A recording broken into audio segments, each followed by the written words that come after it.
D'habitude, je suis une personne qui aime avoir un contrôle, qui aime savoir où est-ce qu'elle est. Donc, je me sens déstabilisée quand je passe à une situation lâcher prise. Et dans ma situation aujourd'hui, j'ai appris que ce n'est que en passant à lâcher prise que j'ai pu prendre le contrôle.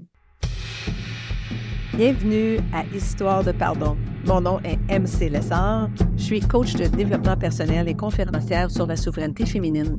À chaque épisode, je mets en lumière le parcours de pardon d'une sœur d'âme. Qu'elle ait pardonné ou qu'elle n'ait pas pardonné, je lui donne le micro pour qu'elle partage son cheminement et en ce faisant, qu'elle inspire le vôtre. Alors, je vous souhaite une bonne écoute et une bonne réflexion. Aujourd'hui, Roula nous partage son expérience avec le pardon. Un pardon assez unique, c'est un pardon des autorités de son pays natal, de ne pas avoir réussi à créer un environnement propice au bien-être et au bonheur de sa famille. Je vous invite à écouter cette femme de courage qui a fait le choix de transcender le sentiment de trahison. Bien, bonjour Roula! Bonjour Marie-Claude, Comment tu vas? ça va, et toi? Oui, ça va magnifiquement. Je suis tellement heureuse d'être ici avec toi aujourd'hui. Merci d'être là. Merci de m'avoir invité. Ça fait vraiment plaisir. Je sens vraiment qu'aujourd'hui, tu me fais un beau cadeau, Roula, avec l'histoire de pardon que tu veux nous partager. Elle est unique, elle est encore en processus. Est-ce que tu peux nous lancer puis nous dire qu'est-ce que c'est que tu vis présentement? Eh bien, tu sais, Marie-Claude, j'ai jamais senti ou pensé qu'un jour, je vais en parler de ça et que c'est le thème du pardon. Honnêtement, c'est que depuis notre émigration au Canada, il y a 2 ans et quelques, donc bientôt ça va être 3 ans. Donc, le fait que l'émigration a eu lieu d'une façon très rapide et différente, peut-être, le but, c'était le futur des enfants. On vivait au Liban, dans le Moyen-Orient, avec tout ce qui s'est passé dans le temps, avec que ce soit de niveau crise économique, sécurité, futur pour les enfants et tout. On s'est senti responsable, mon mari et moi, envers nos enfants, de les protéger et de leur donner une vie un peu plus calme, là où il y a des opportunités. Donc, on a décidé d'émigrer. Oui. Peux-tu nous dire, juste à la limite de de ton confort, Rola, qu'est-ce que ça veut dire quand tu es dans un pays où est-ce que tu ne te sens pas en sécurité? Parce qu'ici au Canada, on tient tellement pour acquis qu'on a une sécurité à peu près absolue partout où on va. Peux-tu nous donner peut-être des petits exemples de choses qui rendaient la vie de famille difficile au Liban? Le gouvernement qui a fait beaucoup de choses, qui a créé un chaos, qui volait notre argent d'une manière ou d'une autre, qui a fait une certaine insécurité à tous les niveaux. Donc, on sentait que les opportunités ou bien cette sécurité pour le futur des enfants n'est pas à 100%. Ceci dit, quand on est dans un autre pays, ça ne veut pas dire que la sécurité, elle est là et elle est 100%. Il n'y a rien de 100%, mais il y a de meilleurs. C'est que il n'y a pas le survival mode là où on est là pour continuer juste à vivre, mais on est dans un pays là où ils peuvent penser à un futur et avoir une certaine stabilité. Oui, OK, je comprends. Mais ceci dit que une fois que nous avons immigré, une partie de moi est restée au Liban et qui était une partie qui est très importante, qui est mon cœur. Ah, Donc, tu viens, tu gardes une partie de toi qui ne vient pas avec toi, c'est pas facile. Et parce que pour moi, le cœur, c'est quelque chose. C'est petit peut-être, c'est tellement petit dans notre corps, mais c'est notre partie la plus importante en tant qu'humain, alors c'est pas une petite partie du tout. voilà. Alors, tu es ici, tu es immigré au Canada, maintenant tu as plus de sécurité, Mais il y a une partie de ton cœur qui est encore au Liban, c'est ça que tu dis? C'est plutôt mon cœur et c'est pas une partie. Oh, C'est wow! vraiment, c'est tout le cœur parce que j'admire là où j'étais. J'aime beaucoup les gens, la famille, la communauté, le peuple, le pays en tant que tel. Le problème, c'était pour moi les gens qui étaient à la tête de ce pays. Et c'est là que j'arrivais pas à pardonner parce que on a travaillé, mon mari et moi, et beaucoup de couples comme nous, ou bien beaucoup de familles qui avaient la conscience en travaillant, qui faisaient tous les jours un peu mieux qu'hier. Oui, puis je sais que tu contribuais très positivement. Tu avais même ta propre émission de télévision.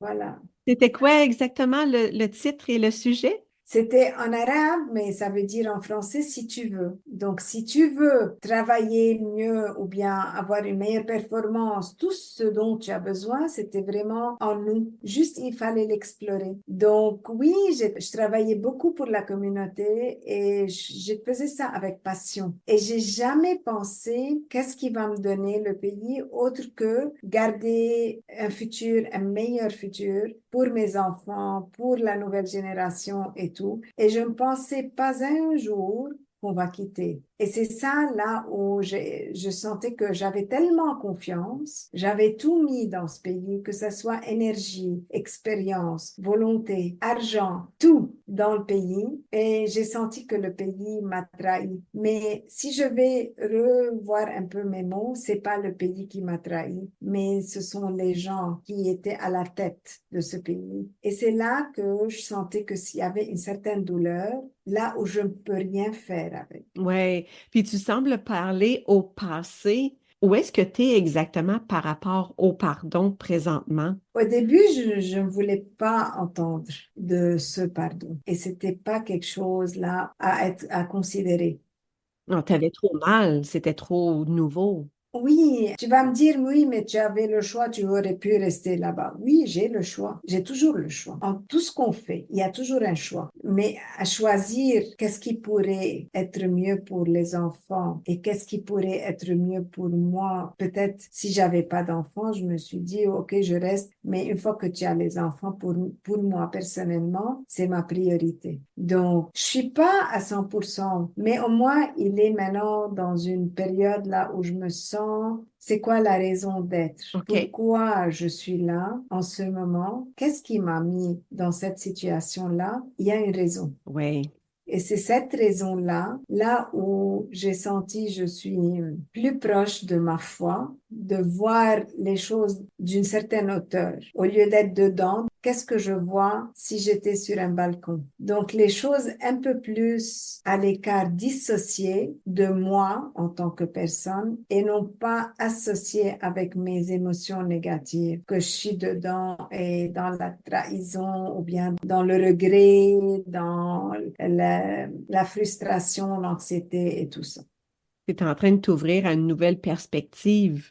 Donc oui, il y a une raison. Oui, puis c'est ça que tu es en train d'explorer maintenant. Alors, c'est pour ça que tu es comme dans le milieu de ton pardon. Oui, tu sais, quand j'ai dû commencer à faire ce shift-là, quand après plusieurs séances de coaching et de suivi et de réflexion avec des gens qui me ressemblent, comme quoi que je me retrouve, parce que je me suis sentie là dans le pays, c'est vraiment, le Canada est beau, les gens sont très réceptifs, aimables, ouverts et tout. Et en même temps, je me suis sentie seule et perdue. C'est trop grand. J'arrivais plus à me retrouver et à retrouver mes empreintes. Parce que comme tu disais, j'étais très active au Liban, donc j'avais mes propres empreintes. Et j'ai senti là, qui suis-je? Je suis... Oui, Et c'est c'est comme s'il faut que tu redéfinisses ton identité. voilà, qui suis-je? C'est quoi ma raison d'être?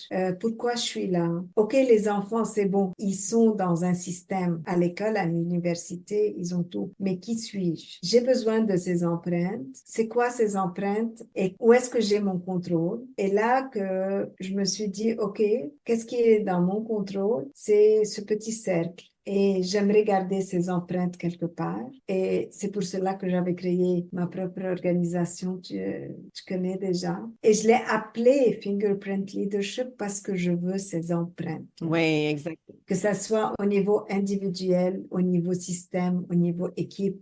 Oui, puis j'aime ça la métaphore de l'empreinte parce que, comme on sait, l'empreinte du doigt est unique. Mhm. Alors, quand on redéfinit notre identité, on sait qu'on a une unicité aussi à exprimer. Puis là, maintenant, tu as le projet de faire ça à nouveau. Voilà, et j'ai pas pu faire ça avant parce que j'étais vraiment perdue. Parce que j'avais un focus sur tout ce qui est émotion négative.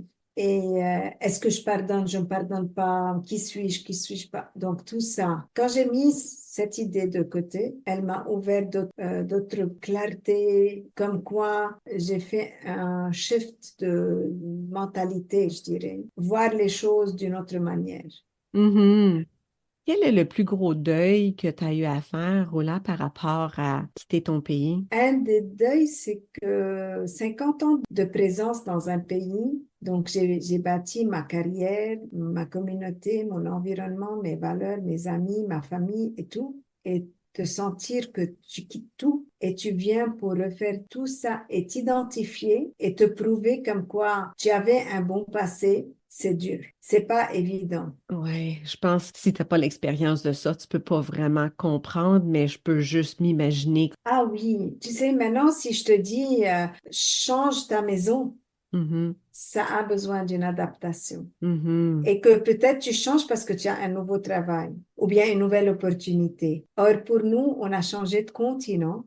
On cherchait le travail, on cherchait à s'intégrer dans la communauté, on cherchait à être accepté par la communauté. C'est tout en même temps. Donc, je peux te dire un peu le décalage là où est-ce qu'on est. Oui, parce que c'est un changement culturel aussi. C'est dur, n'est-ce pas? Bien, j'imagine que ça doit être dur parce que nous, à toutes les fois qu'on a été déracinés, on s'est déraciné volontairement. C'était Hmm. avec un appétit pour quelque chose de nouveau. C'était pas parce qu'on quittait quelque chose qui faisait plus notre affaire. Alors, c'était pas du tout la même énergie. Fait que je peux même pas dire que ça se compare. Pour revenir à toi, est-ce que tu penses que tu as eu à accepter ou tu es dans le processus d'accepter ton nouvel inventaire de circonstances présentement pour pouvoir continuer à aller de l'avant? Oui, sûrement. Et c'est vraiment, c'est une qualité, l'acceptation. Quand tu te revois d'une autre façon, là où il y a vraiment cette raison d'être, cette ouverture, cette curiosité de voir qu'est-ce qu'il y a. Et tu sais, j'y crois que le bon Dieu fait bien les choses. Il met sur ton chemin des personnes pour t'aider à traverser ça. Tu te Mhm. rappelles le jour où on s'est rencontrés? Qui a dit qu'on va se retrouver ensemble, le timing? Et vraiment, quand on est là avec un cœur ouvert, il y a une certaine énergie qui attire. Exactement, une belle synchronicité. Voilà, tu vas voir comme quoi il y a beaucoup de bonnes âmes qui t'entourent et que peut-être pour une raison ou une autre, tu faisais pas attention avant parce que tu faisais un focus sur les énergies négatives. Aussi, en tant que famille, mon but, c'était qu'ils se sentent à l'aise, qu'ils se sentent stables, qu'ils sentent que vraiment ils sont heureux et je ne pensais pas à moi. Et une fois qu'ils progressaient vers une certaine conformité, je commençais à vivre mon deuil. Et le truc, c'est que je le vivais seul d'une manière. Et c'est pas facile de vivre un deuil seul. Parce que tu dois rester courageuse, tu dois rester forte, tu dois continuer. Tu as senti que tu avais une responsabilité de ne pas mettre le genou par terre jusqu'à ce que tes enfants, ton conjoint se sentent plus établis pour que toi, tu puisses commencer à entamer ton processus. Est-ce que c'est ça que tu dis? D'une manière, moi j'ai joué ce rôle et je sentais que c'est ce que je devais faire en ce moment. Est-ce que tu as l'impression, Rola, que d'avoir adopté cette stratégie-là a été bénéfique pour toi et ta famille? Je pense que oui, je ne regrette pas ça parce que je faisais le focus pourquoi on est là. Et le fait qu'on est là, il y a une raison spécifique. Peut-être je ne vais pas la savoir maintenant, mais il y a une raison. Donc, je mettais un stop. Déjà, le cœur n'était pas avec moi. Donc, je travaillais avec mon conscient, donc avec tout ce qui est logique, intellectuel. Donc, je mettais pas mes émotions parce que je me disais, ça peut faire mal à moi, mais au moins, on a pu traverser cette période avec le moindre dégât possible. Est-ce que ton cœur va venir te rejoindre éventuellement?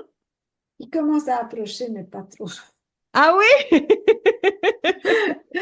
Non, écoute, parce que c'est différent. C'est différent. C'est l'attachement, il est toujours au Liban. Et ici, je crée de nouvelles relations, de très belles relations, et j'apprécie énormément. Et quand je donne vraiment de fond de moi. Mais c'est que il y a quelque chose qui a changé. Je ne sais pas c'est quoi. Et peut-être avec le temps, les choses vont être plus claires. Mais pour le moment, c'est que ce qui se passe, c'est beau, j'apprécie, je suis ouverte pour de nouvelles connaissances, je suis ouverte à de nouvelles expériences, à une nouvelle façon de faire, de vivre. Je suis plus en paix avec moi-même Ouais. et je continue. Donc, comme ça, tu vois. Oui, comme ça, c'est ça, tu as trouvé un nouveau carburant pour te faire avancer en t'ouvrant à des nouvelles possibilités, puis en restant curieuse par rapport au sens que ça a pour toi d'avoir quitté le Liban et d'être venue au Canada parce que tu as peut-être quelque chose de grand à accomplir ici. Oui, il y aura quelque chose et chaque jour, il y a une nouvelle idée qui... Oui? Mais il faut que je garde mon focus parce que moi, maintenant que je commence à démarrer ma propre boîte, ça me demande de l'énergie, du focus, savoir qu'est-ce qu'il y a sur le marché, de quoi on a besoin et tout. Et j'ai déjà mon expérience, je dirais l'expérience canadienne. Donc, je sais, Bien sûr. je sais un peu c'est quoi le besoin et j'arrive à voir qu'est-ce qui est en moi qui peut aider les autres ou bien être un plus pour les autres. Parce qu'au début, je savais pas. Maintenant, je peux voir que on est tous humains et on se complète. Oui. Et c'est cette unique chose qui est en chacun de nous qui fait la différence. Donc, il y aura toujours quelqu'un qui va apprécier ma façon de faire et qui va apprécier ta façon de faire. Il y a pour tout le monde, mais c'est que il faut savoir la mettre en valeur. Oui, quand je t'écoute, Roland, je peux pas m'empêcher de penser à tous les gens sur la planète qui maintenant sont dans la même position que toi, ou est-ce qu'ils sont appelés à se déraciner, quitter leur pays parce que le bien-être économique n'y est pas, la sécurité physique n'y est pas, et le fait que toi, tu es en train de créer des circonstances quand même très favorables pour toi et ta famille, tu peux être un emblème de possibilités pour ces personnes-là. Peut-être, tu sais, peut-être moi, je parle de ma façon. Si tu vas voir avec mon mari, mes enfants, chacun aura sa version. On est tous une famille et chacun aura sa propre version parce que le changement, chacun va le vivre à sa manière. L'important de tout ça, c'est qu'est-ce qu'on va gagner de ça. Oui. Parce que le changement, c'est pas uniquement un changement de pays, ni un changement de territoire. Il y a tout un package qui vient avec ce changement. Oui, Ça peut être un changement de structure, de famille, de job, d'équipe. oui, je sais que ta spécialité, c'est de travailler avec les équipes en milieu organisationnel. Le Oui, changement, c'est la seule constante voilà. dans ces environnements-là. Alors, ton expérience, où est-ce que tu as dû changer en lettres majuscules toute ta vie, eh bien, ça peut certainement informer ton travail, non? Sûrement, honnêtement, toutes les activités ou bien les tools, euh, Les outils? les outils que j'utilise pour mes clients, comment ils naviguent le changement, m'ont beaucoup aidé et pour essayer de comprendre ce qui se passe dans mon système de famille. C'est un grand changement et parfois pour d'autres, ça peut être un changement. Pour moi, c'était vraiment une transformation. Mais c'est ça, quand on travaille avec des organisations, ils font des transformations. les équipes sont de différentes cultures, de différentes expériences, donc une certaine dynamique qui est spécifique et ça m'a beaucoup aidé. Ça m'a vraiment retravaillé tout le concept que je donne à ces organisations pour que je les écoute et que je les rejoins là où ils sont pour essayer d'avoir un changement plein de succès et que ça dure. Bien sûr. Puis, qu'est-ce que tu as appris dans toute cette transformation-là? C'est d'être curieuse, ouverte, réceptive et garder la positivité. Voilà. Au lieu d'être résistant et voir un peu, c'est que, OK, j'accepte, j'ai un changement qui se fait dans ma vie. J'accepte que c'est normal de vivre des deuils. C'est OK. Mhm. Ça veut dire quoi le lâcher prise pour toi? Parce que c'est un mot qu'on n'a pas utilisé encore aujourd'hui, mais je suis en exploration. Je suis curieuse justement par rapport à la distinction entre l'élément de l'acceptation et faire le deuil et le lâcher prise. Parce que je pense que bien des gens à qui je parle ont chacun leur définition de ces différents éléments-là. Pour toi, ça voudrait dire quoi le lâcher prise dans ton contexte? C'est une très belle question. D'habitude, je suis une personne qui aime avoir un contrôle, qui aime savoir où est-ce qu'elle est. Donc, je me sens déstabilisée quand je passe à une situation lâcher prise. Et dans ma situation aujourd'hui, j'ai appris que ce n'est que en passant à lâcher prise que j'ai pu prendre le contrôle. C'est ironique, hein? Mhm. Ou paradoxal? Et c'est beau. Oui! Tu sais, quand tu fais confiance à ça, tu es vraiment dans une situation où tu te sens, waouh, je suis légère, je suis à l'aise, je me sens bien.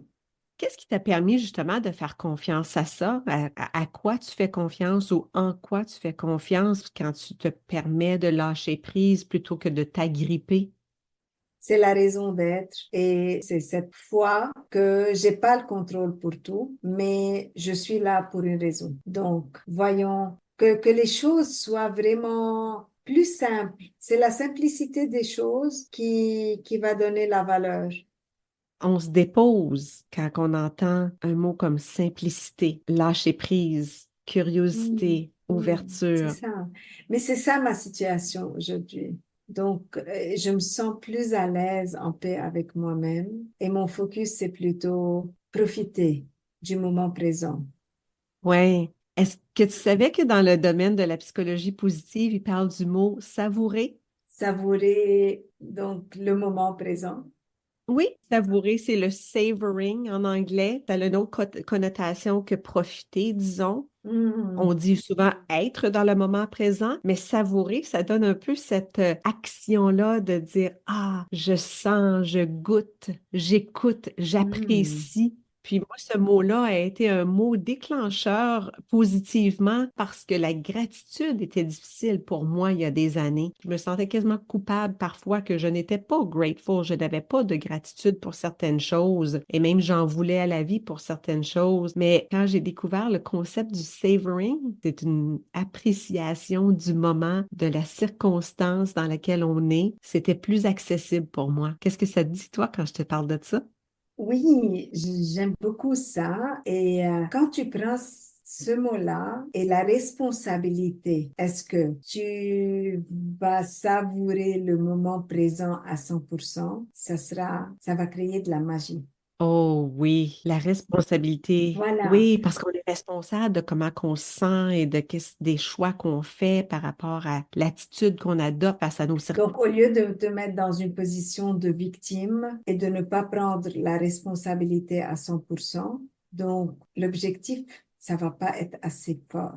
Par contre, quand je me prends dans la position et la responsabilité, comme quoi je suis là et je suis responsable d'être là parce que c'était mon choix, la conception va shifter et c'est ce qui s'est passé avec moi. Et c'est là que j'ai commencé à être productive. Si je veux utiliser ton mot, savourer mieux ce qui se passe, apprécier et être ouverte pour toute opportunité. Et je te dis pas, c'est que vraiment, l'année 2023, la fin de l'année était un cadeau. C'était vraiment tout ce qui est beau, que ça soit au niveau personnel, professionnel, expérience. Donc vraiment, pour cela, le pardon n'est plus quelque chose pour moi qui est vraiment un point fort là où je cible ou bien je fais un focus, mais c'est plutôt comment je prends les choses à ma responsabilité à 100% et qu'est-ce que je fais avec. Roland, je pense pas qu'il pourrait avoir de meilleurs mots de la fin. Tu viens de dire que tu prends ta responsabilité de ta vie, de tes circonstances, de tes choix, de tes cadeaux que tu as reçus en 2023, et puis tu vas en faire le mieux que tu peux. Voilà. Et ça va être de la magie. C'est de la magie.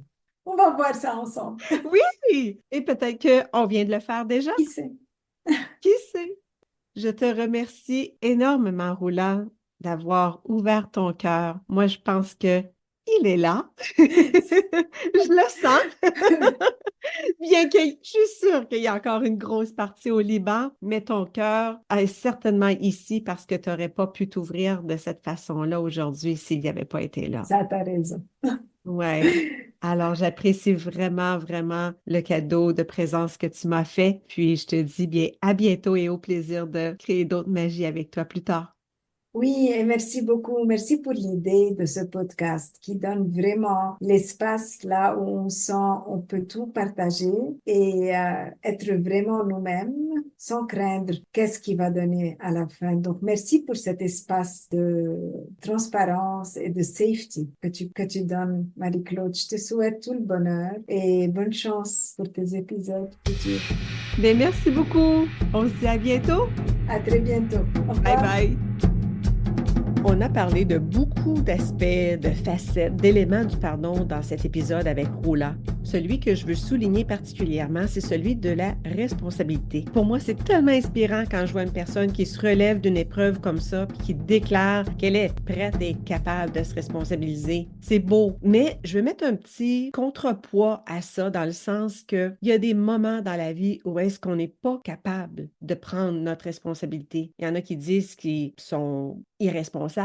Mais moi, je fais attention avec ce jugement-là, avec cette étiquette-là, parce que la personne qui n'est pas capable ou prête de prendre la responsabilité pour ses circonstances ou ses choix, c'est tout simplement une personne qui est encore en cheminement, qui est encore en train de penser ses blessures. Alors, est-ce qu'on peut avoir un petit peu de compassion? Est-ce qu'on peut retenir notre jugement puis de garder un espace de possibilité pour cette personne-là? Est-ce qu'on peut l'aider plutôt que de la condamner? Je vous laisse sur cette piste de réflexion. Et je vous remercie d'être là, à l'écoute. J'espère que vous partagez les épisodes et que vous n'hésitez pas à faire des petits pouces en l'air puis des commentaires, que c'est de même qu'on se fait ouais. À bientôt, à la prochaine!